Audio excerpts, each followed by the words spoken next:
दोस्तों, welcome to M S Excel course part 6 and आज हम सीखने वाले बेसिक सैलरी शीट क्रिएट करना।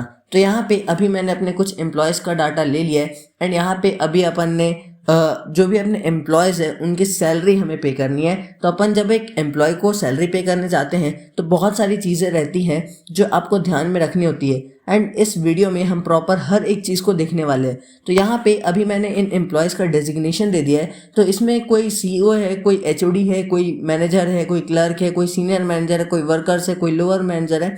तो ऐसे उनके डिफरेंट डेजिग्नेशंस है एंड यहाँ पे मैंने एक स्टेटस शो कर दिया है कि जैसे सीईओ है, एचओडी है, मैनेजर है, ये सब सीनियर लेवल वर्कर्स हैं, तो ये सब स्किल्ड की कैटेगरी में आएंगे एंड जितने लोग लाइक क्लर्क वगैरह वो सब सेमी स्किल्ड में आएंगे और मतलब इनके पास नॉलेज तो है बट उतना ज़्यादा डीप नॉलेज नहीं है। देन इसके बाद आता है अनस्किल्ड, जिसमें अपन ने सारे लेबर्स और वर्कर्स वगैरह को रखा है। ना हमने ऐसा क्यों किया? क्योंकि जब आप डेजिग्नेशन देते हो तो वो तो पता चल रहा है ना कि वो कितना ज़्यादा स्किल्ड है। जब आप एक पर्टिकुलर इंडस्ट्री में किसी भी बंदे का सैलरी कैलकुलेट करने जाओगे तो ऐसे 150 बंदे होते हैं और हर कोई का अपना डेजिग्नेशन होता है। तो अगर आप हर किसी का निकालने जाओगे तो वो काफ़ी ज़्यादा टाइम टेकिंग हो जाएगा। तो इसीलिए अपन ने यहाँ पे स्टेटस प्रोवाइड कर दिया है। अब जब आप एक पर्टिकुलर एम्प्लॉय को सैलरी देते हो तो उसमें बहुत सारी चीज़ें इंक्लूडेड रहती है, like house rent allowances, travelling allowances, professional tax, provident fund, normal salary, बहुत सारी चीज़ें रहती है। तो जब हम इसको हर एक पर्सन के निकालते जाते हैं तो बहुत ज़्यादा डिफिकल्ट होता है। अब जब अपन स्टेटस दे ही चुके हैं तो जब अपन एक पर्टिकुलर एम्प्लॉय का सीटीसी डिज़ाइन करने जाएंगे, means cost to company create करने जाएंगे, तो वो हमें इजी पड़ेगा। अब यहाँ पे जब अपन देखते हैं तो अपने पास एक सेक्शन है फिक्स बेसिक का। अब ये जो फिक्स बेसिक होता है ये क्या बोलता है कि जब एक पर्टिकुलर एम्प्लॉय का सीटीसी डिज़ाइन हो जाता है, नाउ ये जो सीटीसी रहता है ये पेरोल डिपार्टमेंट रेडी करता है, ये देखे कि एक बंदे को हायर करने पे कंपनी को कितना ज़्यादा कॉस्ट आने वाला है। तो यहाँ पे जो सीटीसी डिज़ाइन होता है उसमें काफ़ी सारी चीज़ें इंक्लूड की जाती है एंड फिक्स बेसिक उनमें से एक होता है। तो यहाँ पे अपन अभी रैंडमली अपने मन से कोई भी फिक्स बेसिक डाल रहे हैं और इस फिक्स बेसिक का मतलब होता है कि इतना सैलरी एवरेजली उस पर्टिकुलर बंदे को मिलने वाला है। तो यहाँ पे मैंने अपने हिसाब से जो भी मेरे को फिक्स बेसिक लगा दे दिया है। इसके बाद यहाँ पे हम देंगे पेड डेज। अब ये पेड डेज क्या होता है कि कितने दिन एक पर्टिकुलर बंदा पूरे महीने भर में काम कर रहा है या कितने दिन वो प्रेजेंट है, और इस पेड डेज के बेसिक पे ही उसे एक पर्टिकुलर महीने भर के सैलरी प्रोवाइड की जाएगी। तो जैसे अपना अप्रैल मंथ है तो उसमें टोटल 30 डेज होते हैं, तो अपन को ये देखना है कि 30 डेज में से कौन कितने दिन प्रेजेंट है, तो वो अपन यहाँ पे डाल देंगे। अब जैसे अपन ने पेड डेज डाल दिया उसके बाद यहाँ पे बारी आती है ओवर टाइम की। अपन यहाँ पे ओवर टाइम वो देंगे जितने लोग ने ओवर टाइम वर्क किया है। अब ओवर टाइम जनरली वर्कर्स लोग करते हैं या थोड़ा बहुत कभी सेमी स्किल्ड पर्सन्स वगैरह कर लेते हैं, बाकी सीनियर लेवल्स को उतना ज़्यादा काम नहीं आता। और ये जो भी अपना रहेगा अपन आवर्स में कैलकुलेट करेंगे।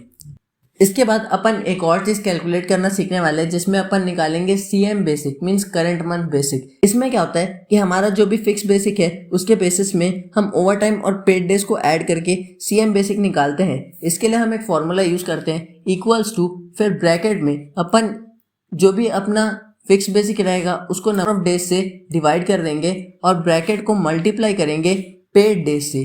पेड डेज से मल्टीप्लाई करने के बाद अपने को इसको प्लस करना है, अगेन ब्रैकेट में E2 डिवाइडेड बाई 30 और divided by total working hours. मतलब अपन ने यहाँ पे बेसिकली क्या किया कि जो भी अपना फिक्स बेसिक था उसको 30 डेज के अकॉर्डिंग डिवाइड किया, फिर उसको मल्टीप्लाई किया पेड डेज से, जितना दिन अपने को पेमेंट करना है वो, फिर अपन ने उसमें जो भी अपना फिक्स बेसिक था उसको 30 डेज से डिवाइड करके नंबर ऑफ वर्क आवर्स से डिवाइड किया और फिर इसमें ब्रैकेट क्लोज करके अपन इसको ओवर टाइम से मल्टीप्लाई कर देंगे।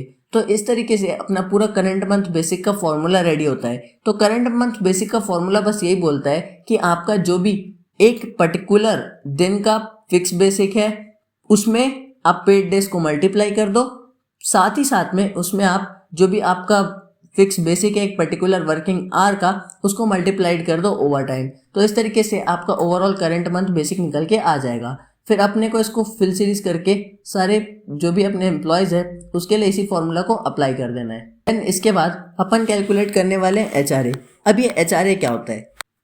इसमें क्या होता है कि इसको कैलकुलेट करने के लिए हम अगेन अपने नेस्टेड फॉर्मूला का यूज़ करने वाले हैं। एंड अभी देखो, जब आप एक एम्प्लॉय को एचआरए देते हो तो गवर्नमेंट यहाँ पे हमसे ये बोलता है कि कैसे भी करके जो HR है वो 5% से 70% के बीच में होना चाहिए।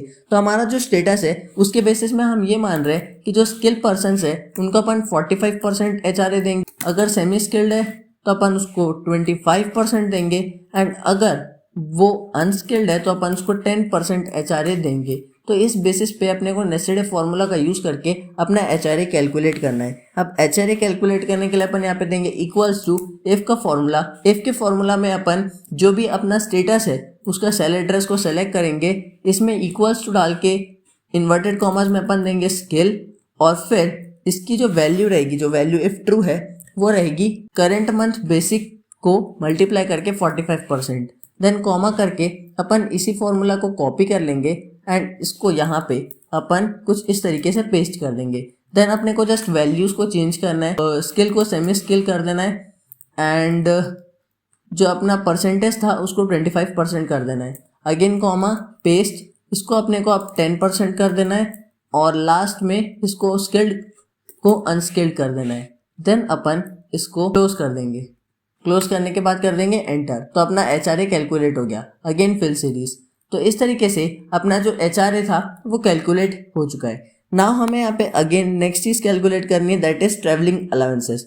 तो ट्रैवलिंग अलाउंसेस कैलकुलेट करने के लिए अपन ये मानते हैं कि जैसे कोई एम्प्लॉय कहीं एक महीने में लीव पे जा रहा है तो उसका जो खर्चा है वो कंपनी उठाएगी, और टैक्सेशन डिपार्टमेंट में इसके लिए टैक्स बेनिफिट मिलता है 9,600 रुपये तक का। जैसे मान लीजिए किसी एक एम्प्लॉय का टैक्स अलाउंसेस है 500 पर मंथ, एंड उसको 12 से मल्टीप्लाई कर दोगे तो आता है 6,000, तो उसको पूरा टैक्स बेनिफिट मिलेगा क्योंकि वो 9,600 रुपये से कम है। एंड इसको कैलकुलेट करने के लिए भी अपन नेस्टेड फॉर्मूला का यूज़ करते हैं। यहाँ पर अपन बेसिकली जो अपना HRA वाला फॉर्मूला था उसी को कॉपी करके पेस्ट कर सकते हैं।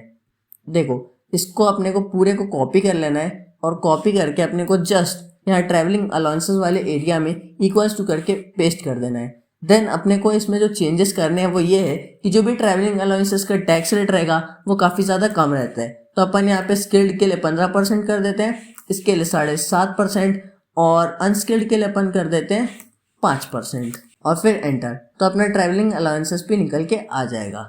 नेक्स्ट इसमें आता है डियरनेस अलाउंसेस। इसमें एक एम्प्लॉय को काइंड में कुछ पैसा सैलरी में ऐड करके एक एम्प्लॉय को मिलती है जब मार्केट में महंगाई बढ़ती है। तो जैसे मान लो फिक्स पे अमाउंट के साथ महंगाई बढ़ने में हमने 7% डियरनेस अलाउंस दिया, तो अपन उसके लिए क्या करेंगे, फिक्स बेसिक पे 7% का इंटरेस्ट लगा के उसको एंटर कर देंगे।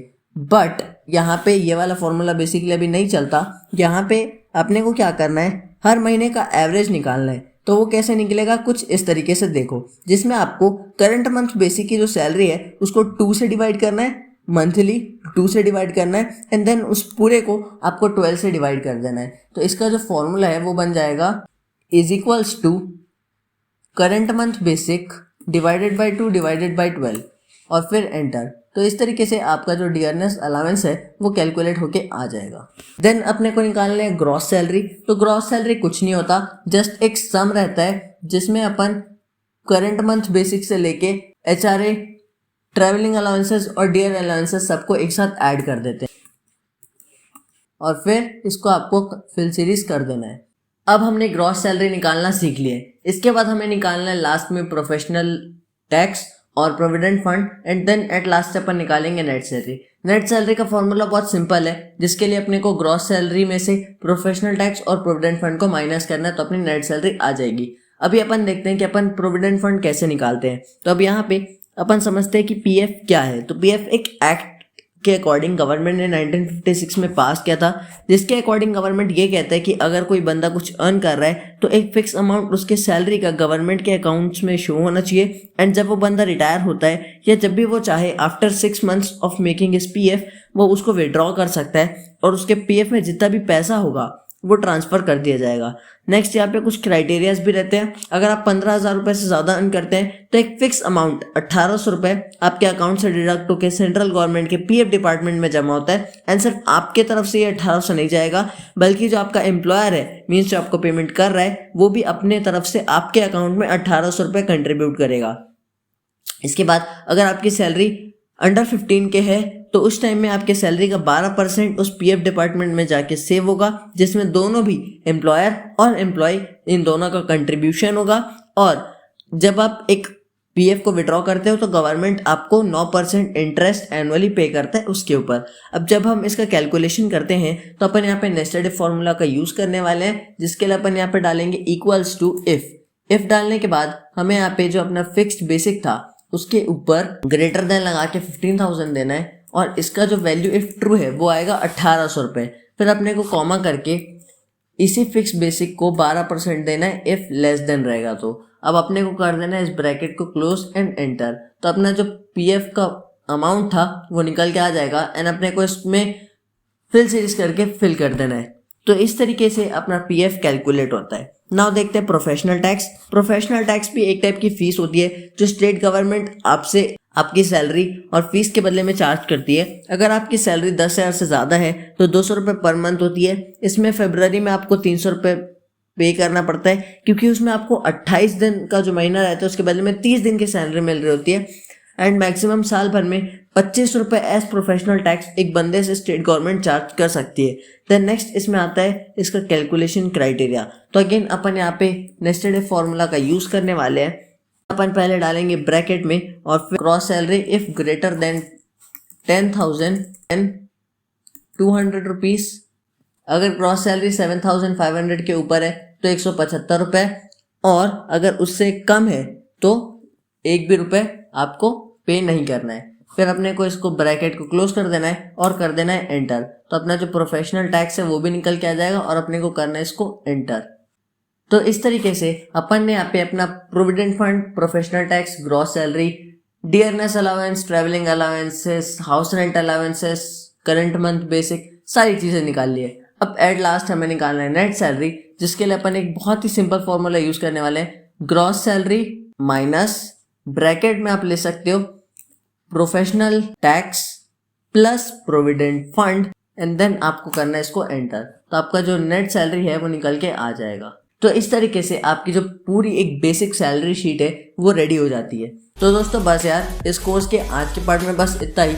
आज मैंने आपको from the start to the end हर एक चीज़, कैसे आपको एक बेसिक सैलरी शीट क्रिएट करना है अपने कंपनी का, वो सारी चीज़ें बता दी है। और जो भी यहाँ पे एक एक चीज़ like HRA, TA, DA, gross salary, PF, PT, net salary, हर एक चीज़ हमने आपको एक्सप्लेन कर दिया है। एंड जस्ट आपको अब थोड़ा सा इसमें अपना प्रैक्टिस देना है, जिसके बाद आप इसमें मास्टर हो जाओगे। ठीक है, तो आज के वीडियो में बस इतना ही। मैं मिलूंगा आपसे नेक्स्ट पार्ट में नेक्स्ट न्यू टॉपिक के साथ। सो तब तक के लिए keep watching, keep learning and good bye.